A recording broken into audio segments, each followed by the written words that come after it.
So what does it actually mean to be enlightened? I mean, especially today, with information just coming at us constantly. Forget dusty history for a second. What does it mean for you? How do you navigate all that noise and, still think for yourself? That's really our mission for this deep dive. We're getting into a really foundational text, I think. Immanuel Kant's 1784 essay, What is Enlightenment? Yeah, and it's easy to dismiss something from, the 18th century. But Kant's ideas, they're incredibly sticky. They keep showing up. His thoughts on reason, freedom, authority, they feel really relevant, maybe even more so now. So our plan is to pull out the practical stuff, the insights you can actually use from this, let's be honest, sometimes dense piece of writing. Okay, let's jump right in then. How does Kant actually define this term enlightenment? Yeah. Where does he start us off thinking about intellectual independence? Well, it opens with a pretty direct definition. Enlightenment, he says, is man's release from his self-incurred tutelage. And this tutelage thing, it's not just, having a mentor. It's the inability to use your own mind, your own understanding, without someone else guiding you, like needing instructions for thinking. Right. Okay. And that phrase, self-incurred, that lands hard, doesn't it? It sounds like he's pointing the finger right back at us. Exactly. He's very clear.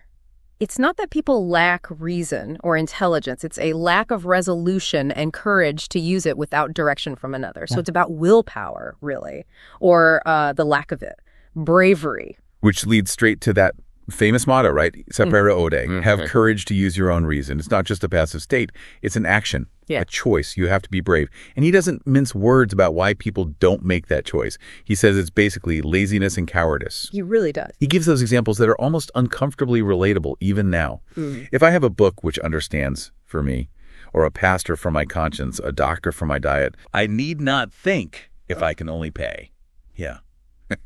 It's the convenience trap. Totally. Just outsource your thinking. It's the easy path. And Kant points out there are always guardians, as he calls them, ready to, supervise this thinking. They actually benefit from people staying in that state. He uses this really vivid analogy. He says the guardians first make their domestic cattle dumb, ensure they won't take a step without the harness. Oof, yeah. And then they show them how dangerous it is to walk alone. Even though, as Kant points out, the danger isn't really that great. You might fall a few times, sure, but eventually you'd learn to walk. That really makes you think, doesn't it? Who are the guardians today? Who benefits from us? Maybe not thinking too critically for ourselves. It's a powerful question to ask. That cattle image is just, wow. It really drives home why he thought it's so hard for one single person to break free. It becomes almost second nature, this tutelage. He talks about statutes and formulas acting like fetters, like chains. Comfortable chains, maybe, but still chains. Yeah, escaping individually is tough. But here's where Kant makes a really interesting pivot. He says, while it's hard for one person, that the public should enlighten itself is more possible. Actually, he says, if freedom is granted, it's almost sure to follow. So it's more of a collective thing. He seemed to think so. He talks about how even among the established guardians, you'll find some independent thinkers. Yeah. And these people, once they've thrown off the yoke themselves, can then spread this spirit of, rational thinking, of valuing one's own understanding. It ripples out. Okay, so real change, real enlightenment isn't just about tearing down the old system in a revolution, necessarily. It's deeper than that. It's about changing ways of thinking. Exactly. He actually warns against just swapping one set of masters for another. Revolutions might get rid of dictators, but if the masses haven't learned to think for themselves. And new prejudices just take over, right? He says they serve as well as old ones to harness the great unthinking masses. It sounds like a constant effort, not a finish line. It absolutely is. And the key ingredient for this public enlightenment, Kant says it's incredibly simple, almost mundane. Nothing is required but freedom. And not even like total anarchy freedom. He specifies the most harmless kind, the freedom to make public use of one's reason at every point. Okay, but then he immediately shows how rare that freedom actually is in practice. He gives those examples. Yeah, the commands from all sides. Do not argue. The officer says it. The tax collector, the clergyman, it's all don't think, just dope believe. It's a picture of pervasive restriction on thought, isn't it? Definitely. But then he contrasts it with the one ideal ruler, presumably Frederick the Great, who says the opposite.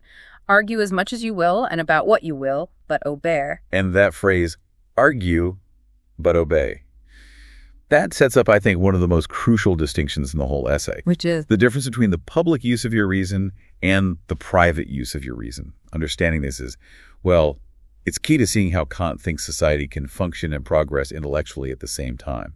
Okay, let's nail that down. Public use is what exactly? He defines it as the use a person makes of their reason, as a scholar before the entire reading public.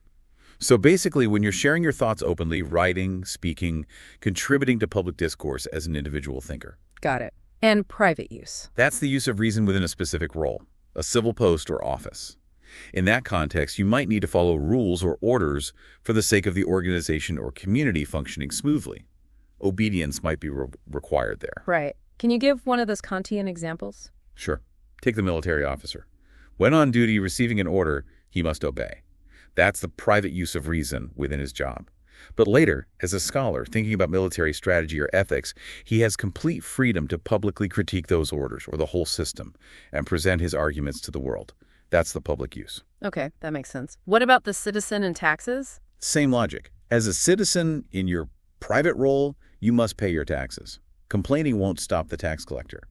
But as a scholar, an informed individual, you absolutely have the right to publicly argue against the fairness or wisdom of that tax. Public use. And the clergyman. That one seems tricky. It is, but Kant applies the same principle. When preaching to his congregation, the clergyman is bound by the doctrines of his church. That's his private function, his job. But as a scholar, he has total freedom. Kant even suggests a duty to publicly share his own reasoned thoughts about those doctrines, to point out flaws, suggest improvements. And Kant adds that if the clergyman feels he genuinely cannot reconcile his conscience with what he must teach in his private role, then he must resign. Yeah. His integrity as a thinker in the public sphere demands it. So it's a really clever framework, isn't it? It allows you to fulfill your duties within society, maintain order, while also having this protected space, the public sphere, where you can challenge absolutely anything using your reason. Progress without chaos. It avoids the everything must collapse scenario while still pushing for constant intellectual improvement. Precisely. And that leads him to argue really strongly against anything that tries to lock down thinking forever. He says any kind of contract or religious oath that aims to shut off all further enlightenment from the human race is just absolutely null and void, period. Doesn't matter who decreed it. He calls it a crime against human nature. Why so strong?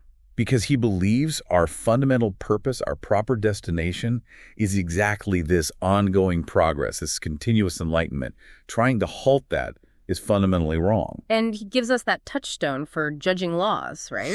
Could the people themselves reasonably agree to impose this law on themselves? Yes. It's a kind of proto-democratic consent idea. If a law is something people couldn't rationally will for themselves, it's likely unjust. And this applies even to rulers. Absolutely.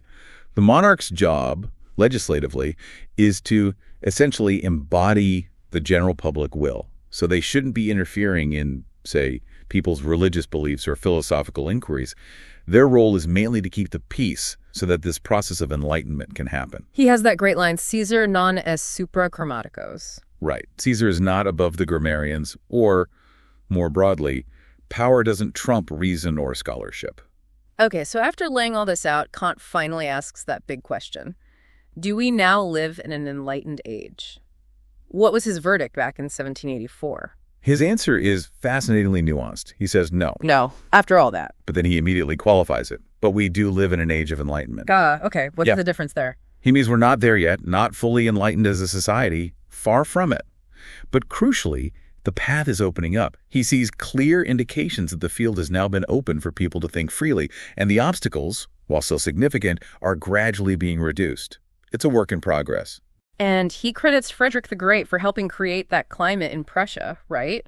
Calling it the century of Frederick. Yes, he saw Frederick's relatively tolerant approach to public discourse, even while demanding obedience in civil matters, as crucial. Which brings us to that really head-scratching, almost paradoxical point Kant makes near the end. Can you unpack that?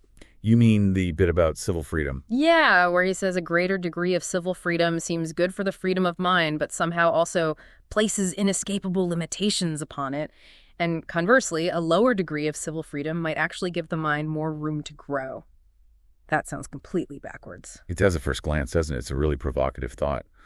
I think what he might be suggesting is perhaps when you have lots of external civil freedoms, maybe people get a bit complacent. Complacent how? Like maybe they focus on the external liberties and neglect the internal work, the effort of using their own reason courageously. Perhaps too much comfort dampens the critical spirit. Whereas if your civil freedom is more restricted, Maybe the mind is forced to be more resourceful, more critical.